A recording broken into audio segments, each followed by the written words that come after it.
Om Swastiastu. Salam Guru Penggerak. Perkenalkan, nama saya Nyoman Windy Putri. Saya merupakan calon guru penggerak Angkatan 8 Kabupaten Badung yang bertugas di SMP Negeri 5 Mengui. Pada kesempatan ini, saya ditemani oleh Ibu Dayu Ratih. Beliau adalah guru matematika yang mengajar di kelas 7 di SMP Negeri 5 Mengui. Pada kesempatan ini, saya akan melakukan kegiatan pra-observasi kepada Ibu Dayu Ratih. Baik, selamat siang Bu Dayu. Selamat siang Ibu Windy. Gimana kabarnya Bu Dayu hari ini? Kabar saya baik hari ini.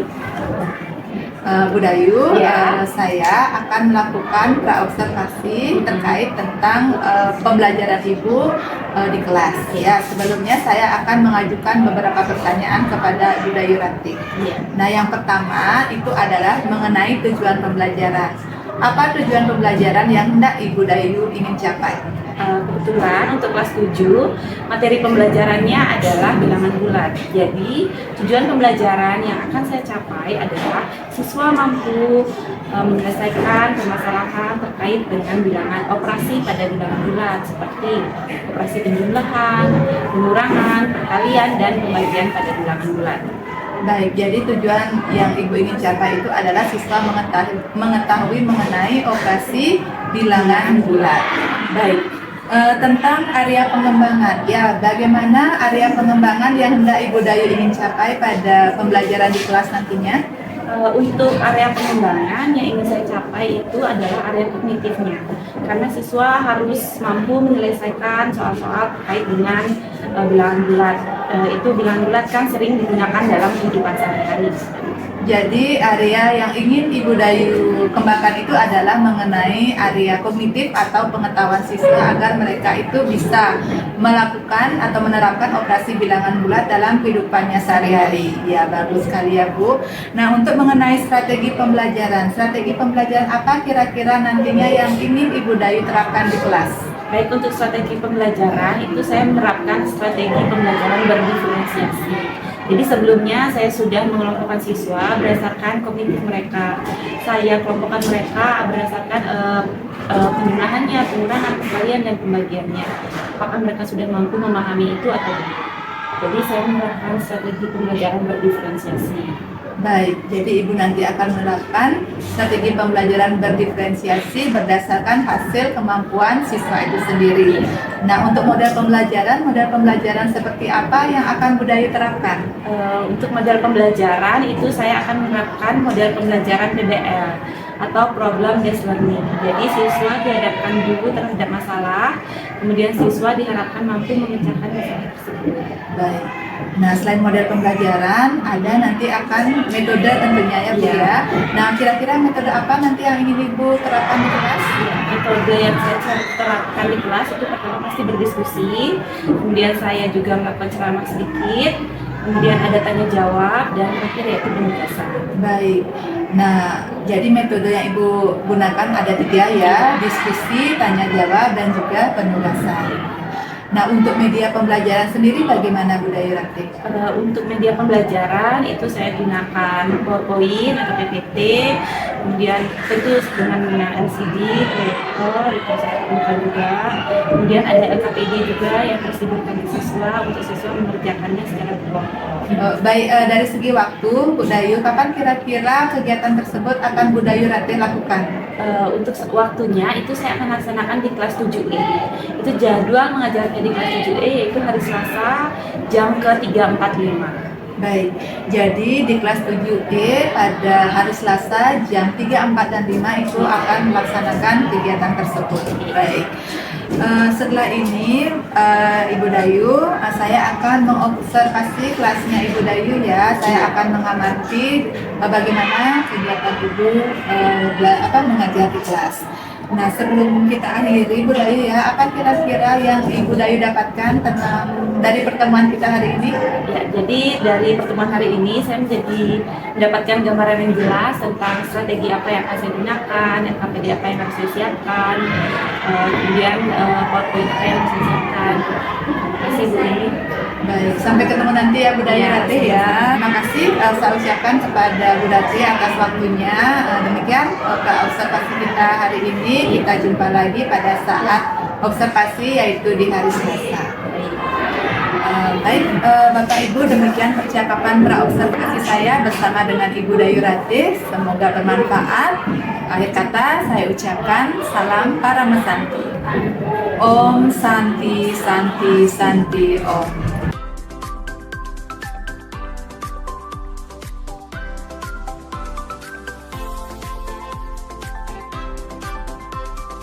Pada asana Panganjali.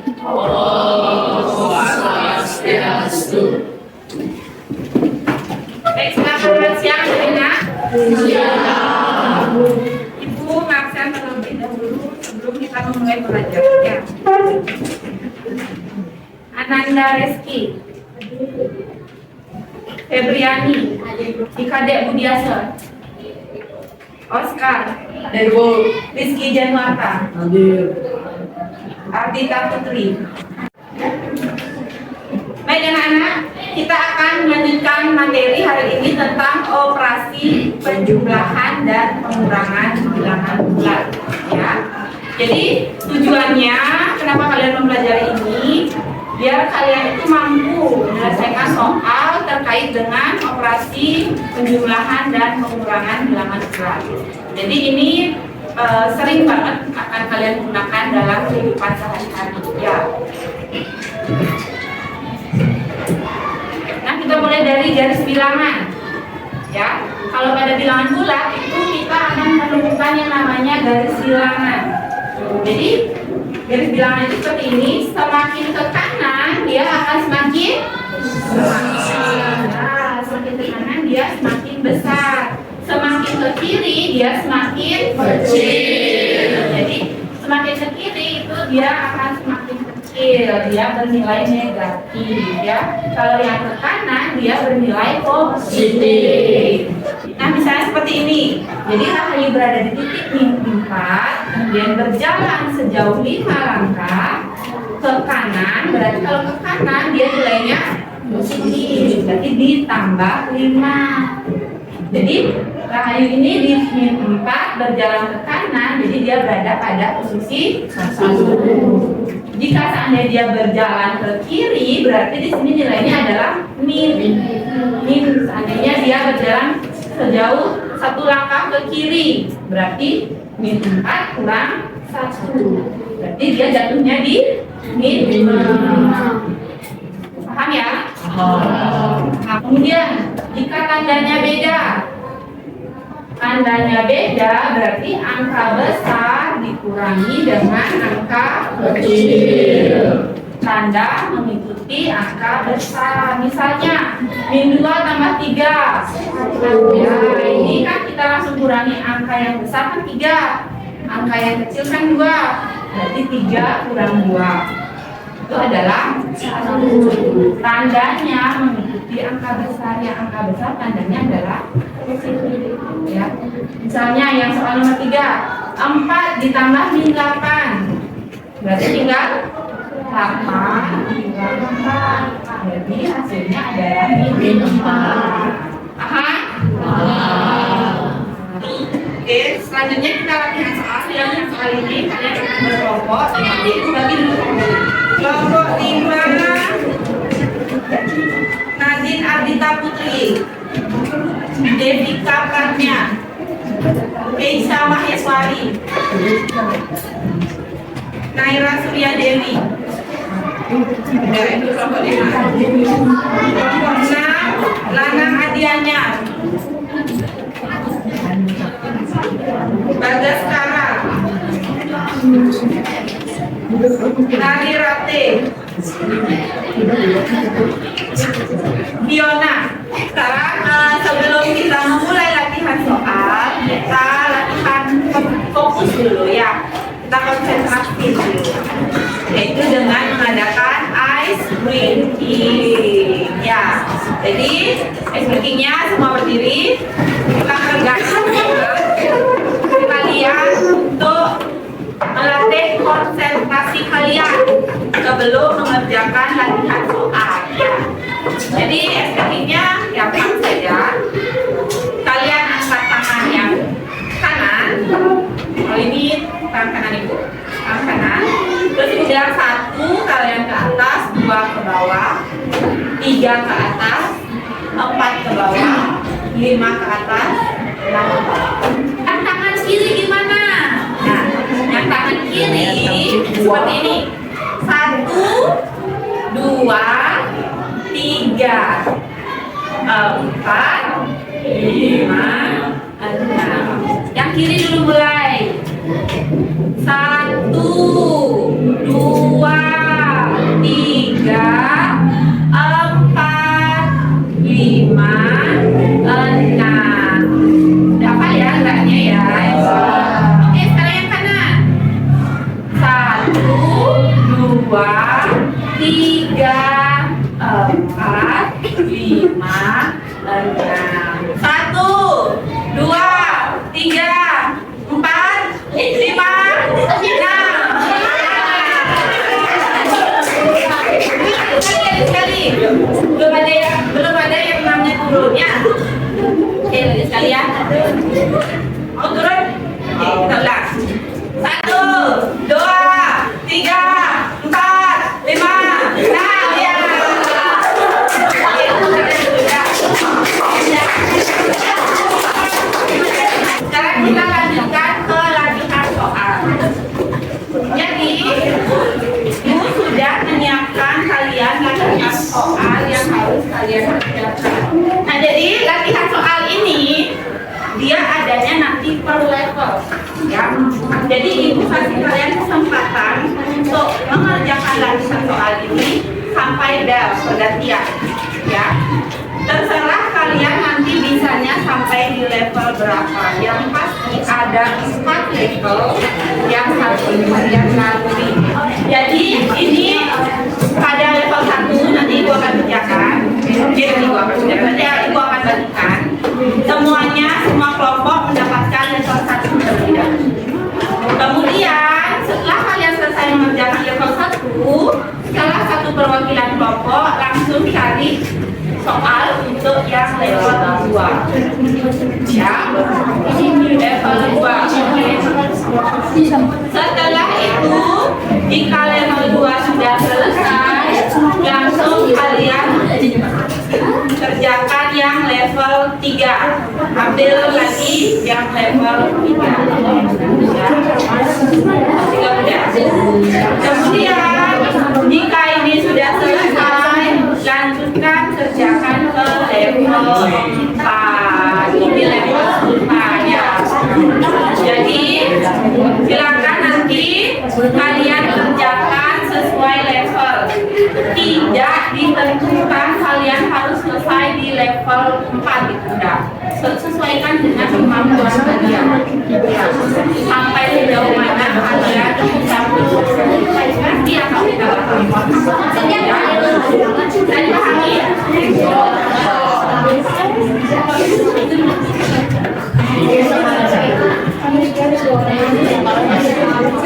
Jadi kalau begitu silakan perwakilan dari masing-masing kelompok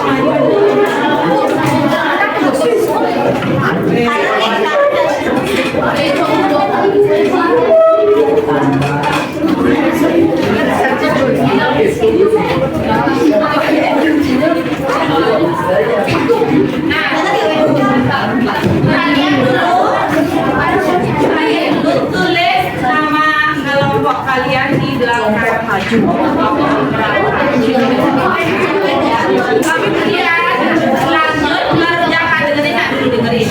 Lanjut dikerjakan ini. Ini sudah ada cara mengerjakannya.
Jadi satu ketika dia melangkah ke sini, jadi dia berada pada posisi ini satu. Oke. Kemudian yang ketiga, seekor kelinci berada pada angka -5. Kemudian dia melompat ke kanan sebanyak 6. Kalau ke kanan berarti dia ditambah berarti ditambah 6. Jadi posisinya adalah di 1. Oke, ini juga apa yang betul? Betul. Wah, banyak ya. Ya. Baik, oke. Kita tangannya dulu. Ini untuk yang tadi itu ada nggak yang mau ditanyakan dulu? Ya, kayak sudah paham ya. Intinya kalau dia pembukaan, kalau tandanya beda, angka besar dikurangi angka kecil. Ya, kita kuis sebentar. Kuisnya kita akan menggunakan kuisis.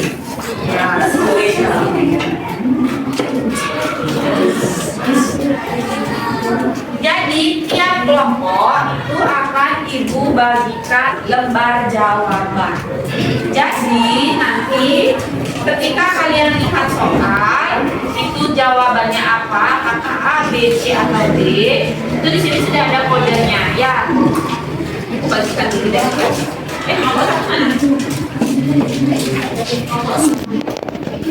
Kelompok 2, kelompok 3, kelompok 4.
Apakah bisa dimengerti?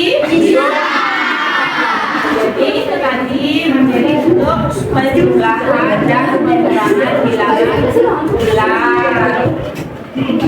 Baik, karena waktu juga sudah akan habis, sebelum diakhiri apakah ada pertanyaan? Ya. Sudah paham ya? Nah, itu kita akan membahas penjumlahan dan pembagian pada bilangan bulan. Ya, tolong dihafal lagi perkaliannya. Ya, kan sudah perkalian 1 sampai 12? Sudah. Tugasnya itu dihafal lagi. Sekarang karena waktu sudah habis, kita tutup. Sebelum kita tutup, kita tadi mulai dengan doa. Jadi sekarang juga kita akhiri dengan doa. Jadi terima kasih hari ini anak-anak. Kita akhiri sebelum akhir kita berdoa dulu. Ya, karena sudah diberikan pelajaran dalam pelajaran ini. Berdoa menurut agama yang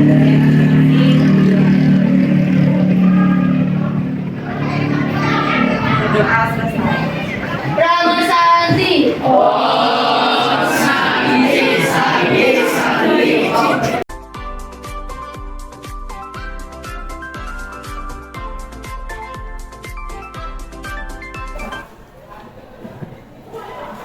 Om Swastiastu. Salam dan bahagia Ibu dan Bapak Guru hebat. Kembali lagi bersama saya dengan Nyoman Windy Putri. Saya merupakan calon guru penggerak angkatan 8 Kabupaten Badung yang bertugas di SMP Negeri 5 Mumi. Pada kesempatan ini saya akan melanjutkan kegiatan supervisi akademik yaitu pada tahap ketiga, yaitu tahap pasca observasi yang ditemani oleh rekan saya, yaitu Ibu Dayu Ratih Mayuni selaku guru matematika dan bersama pengajar praktek saya, yaitu Ibu Dayu Utami Dewi. Baik, langsung saja saya ke Bu Dayu Ratih untuk melaksanakan percakapan pasca observasi. Baik Bu Dayu Ratih, selamat siang. Selamat siang. Om Swastiastu. Om Swastiastu. Bagaimana kabarnya Bu Dayu Ratih hari ini? Ya, kabar saya baik. Nah, Bu Dayu Ratih, kemarin kita sedang melaksanakan kegiatan observasi di kelas, di mana Ibu Dayu, kelasnya Bu Dayu itu saya observasi dalam kegiatan pembelajaran. Bagaimana perasaannya Bu Dayu setelah saya melaksanakan kegiatan observasi di kelasnya Bu Dayu? Ya, jadi perasaan saya itu sangat senang sekali kelas saya disupervisi oleh Bu Windy. Jadi saya bisa melakukan refleksi terhadap kegiatan pembelajaran. Jadi Bu Dayu merasa senang, Ya. kelasnya Bu Dayu sudah saya supervisi sehingga Bu Dayu bisa menerapkan dan lebih siap lagi mengajar. Ya. Nah, untuk percakapan kita kali ini Bu Dayu, ya, kira-kira apa yang ingin Bu Dayu dapatkan dari pertemuan kita kali ini?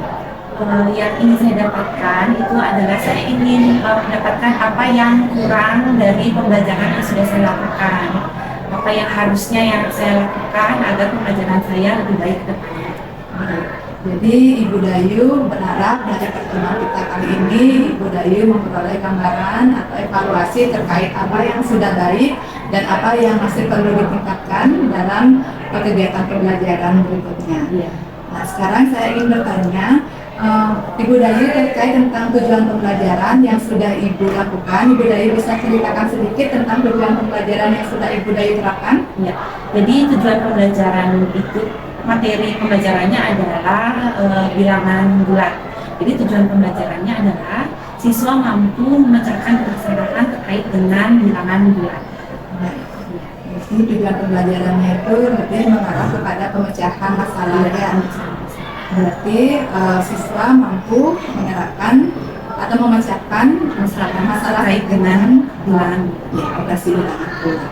Nah, dari tujuan pembelajaran yang Ibu Dayu sampaikan tadi, kira-kira area pengembangan mana yang sudah Ibu Dayu sudah lakukan di kelas?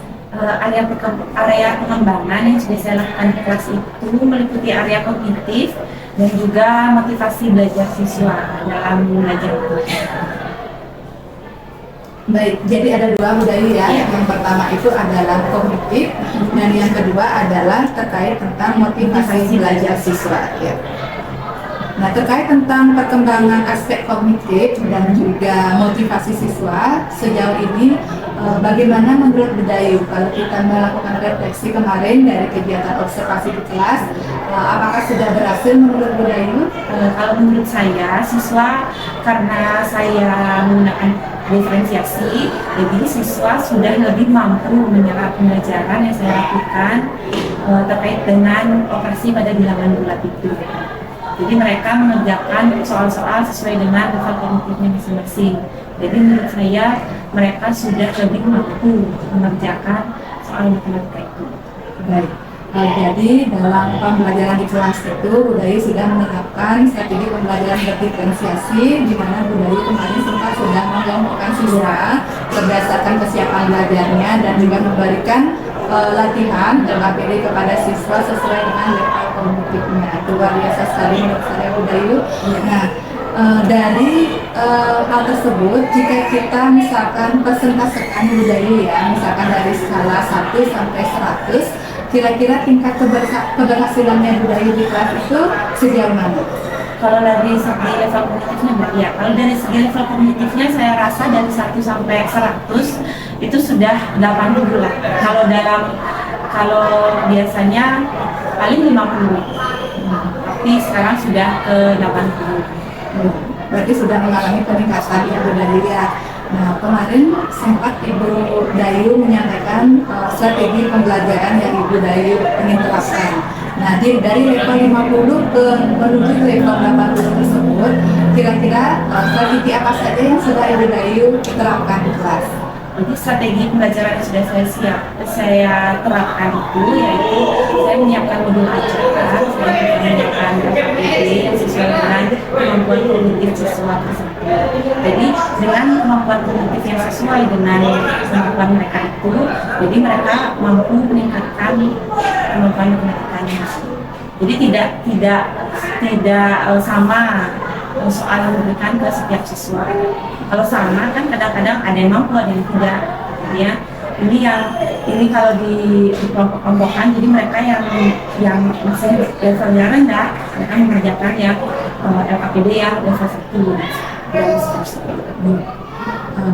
Ternyata melalui kegiatan LKPD yang bervariasi tersebut, jadinya siswa tersebut bisa siswa yang kurang atau siswa yang level kemampuannya sedang itu bisa mengikuti pembelajaran matematika sesuai dengan tingkat kemampuannya seperti yang budaya ya. Nah sekarang dari kegiatan pembelajaran yang budaya sudah terapkan tersebut, ada tidak kira-kira kekurangan atau hal yang perlu Ibu Dayu ingin tingkatkan lagi? Ya. Jadi yang ingin saya tingkatkan itu ada saja siswa yang masih belum paham tentang materi bilangan bulat itu. Walaupun sudah kita sediakan materi yang menarik, sudah dengan Canva, dengan presentasi, dengan LKPD, tapi masih saja ada siswa yang belum mampu mencapai atau mengerjakan tulis yang bahkan di level rendah pun mereka belum mampu mengerjakan yang tugas itu. Baik, ternyata dari sudah demikian banyaknya strategi yang sudah Ibu Dayu berikan, kita masih menemukan beberapa siswa yang belum bisa yang mengerjakan apa yang kita berikan melalui LKPD tersebut walaupun levelnya masih rendah. Nah, kira-kira Bu Dayu, apa yang menyebabkan hal itu bisa terjadi, Bu Dayu, kalau menurut Bu Dayu?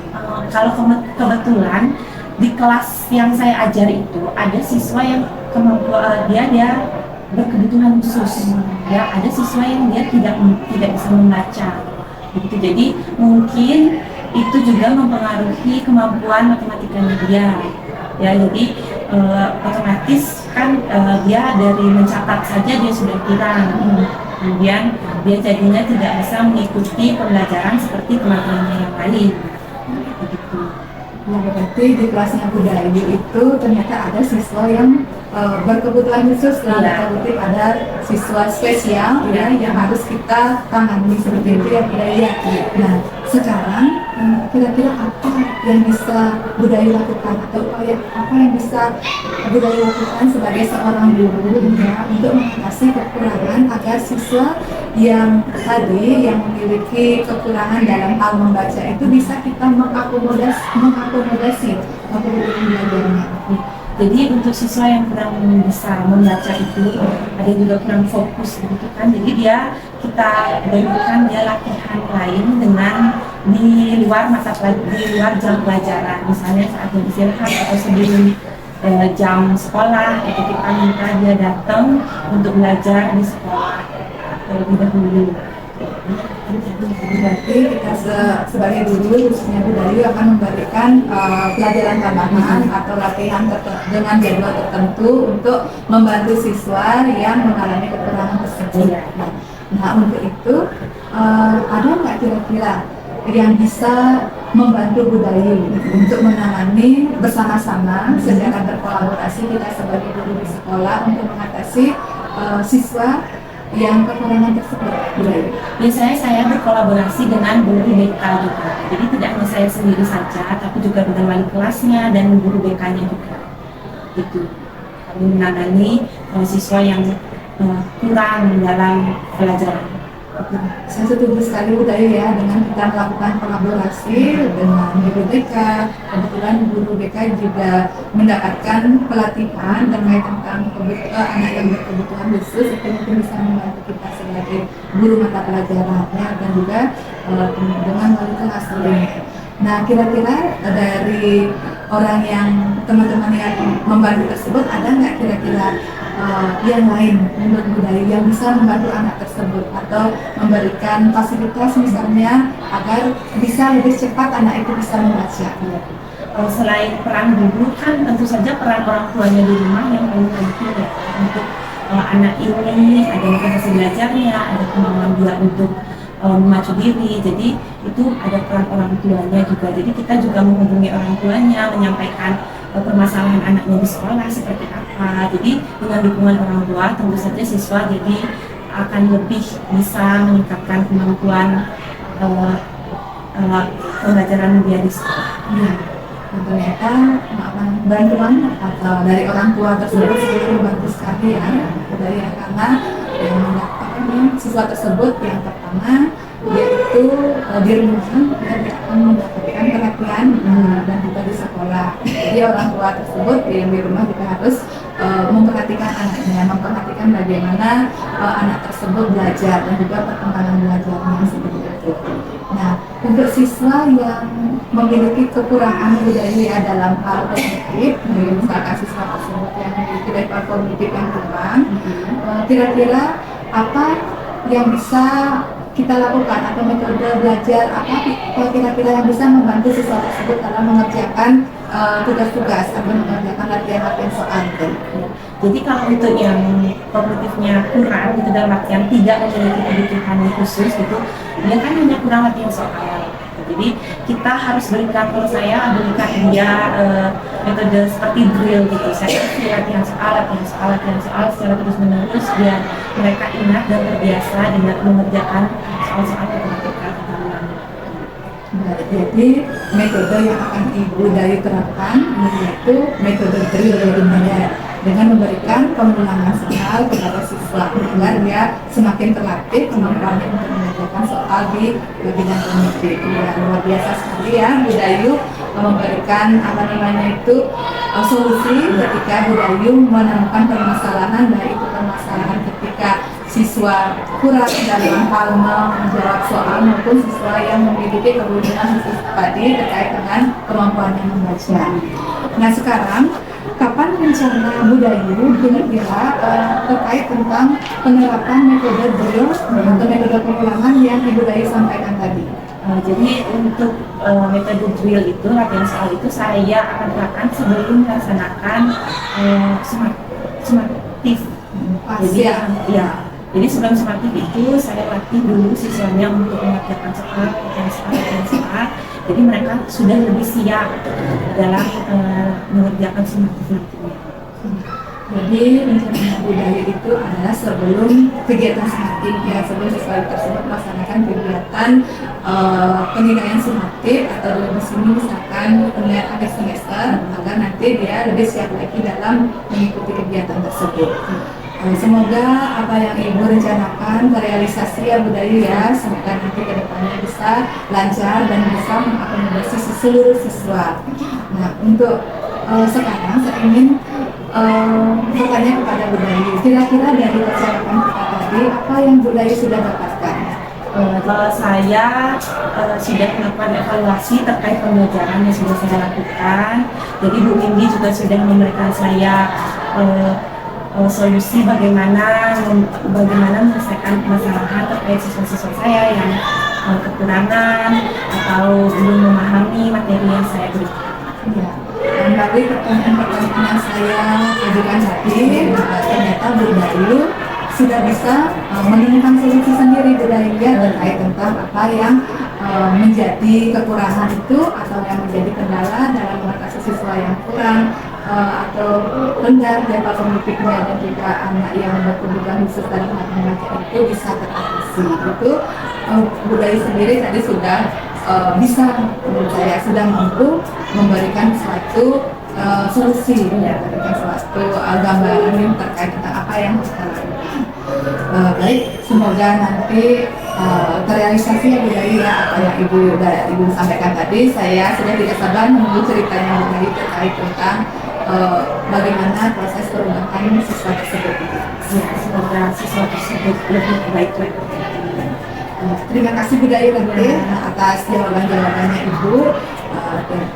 kegiatan supervisi akademik kita pada hari ini sudah selesai, di mana Bu Dayu sudah mendampingi saya dari 3 tahap. Yang pertama itu adalah pra-observasi, yang kedua adalah observasi, dan yang ketiga yang sekarang itu adalah pasca observasi. Ya, semoga kita sebagai guru bersama-sama bisa meningkatkan kualitas pembelajaran di kelas dan juga bisa memberikan pembelajaran yang berpihak kepada siswa. Ya, oleh kata saya akhiri kegiatan pasca observasi ini dengan mengaturkan para Santi. Om Santi Santi Santi Om.